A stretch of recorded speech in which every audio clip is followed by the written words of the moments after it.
Silence isn't empty for everyone. For some people, it feels like relief.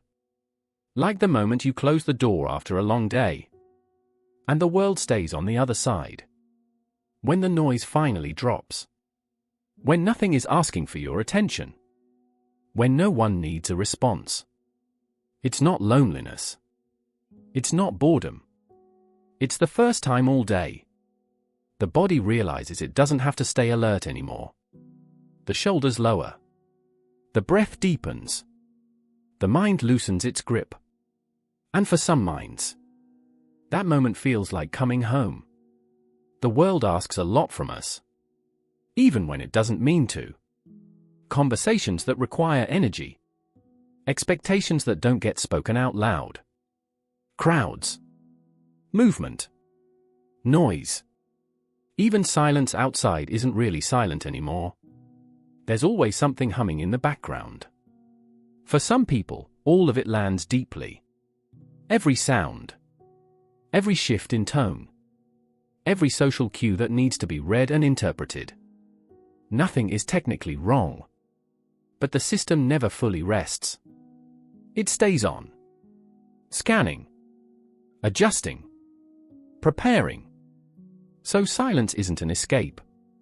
It's a pause button. Silence removes pressure. No explaining yourself. No performing calm. No deciding how to respond the right way. In silence, nothing is expected. You don't have to be interesting. Or fast. Or available. You don't have to manage impressions. Or carry conversations forward. The nervous system finally understands. I'm allowed to rest here. That's why silence feels safe. Not because people are bad. Not because the world is wrong. But because quiet asks nothing in return. Some people are wired differently. They notice more. They process deeper. They feel things longer. Not because they're weak. Not because they're sensitive in a bad way. But because their nervous system stays alert. In busy, stimulating environments. It's not a personality flaw.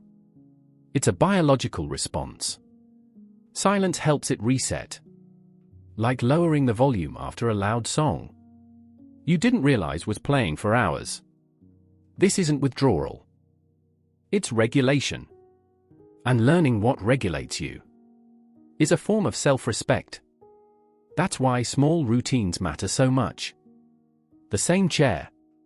The same quiet hour. The same simple actions done slowly.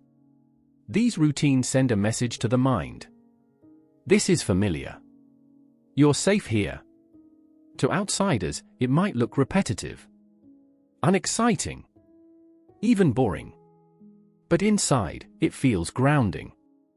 These moments aren't about doing more. They're about needing less. Less noise. Less explanation. Less pressure to be something else. But not all silence is peaceful. Sometimes anxiety or depression turns quiet into a cage. Heavy. Closing in. Protective, but painful. That kind of silence doesn't restore. It isolates. It doesn't soften the body. It tightens it.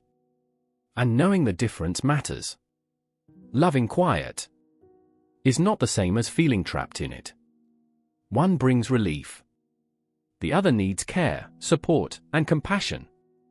But for those who truly love silence, the feeling is unmistakable.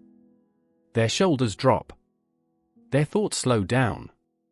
Their breathing finds its natural rhythm again. They don't disappear from life. They don't give up on the world. They return to themselves. Silence isn't where they hide. It's where they heal. If silence feels safe to you, you're not strange. You're not broken. You're not avoiding life. You're listening to what your mind needs. And that awareness, that gentleness toward yourself, is its own kind of strength.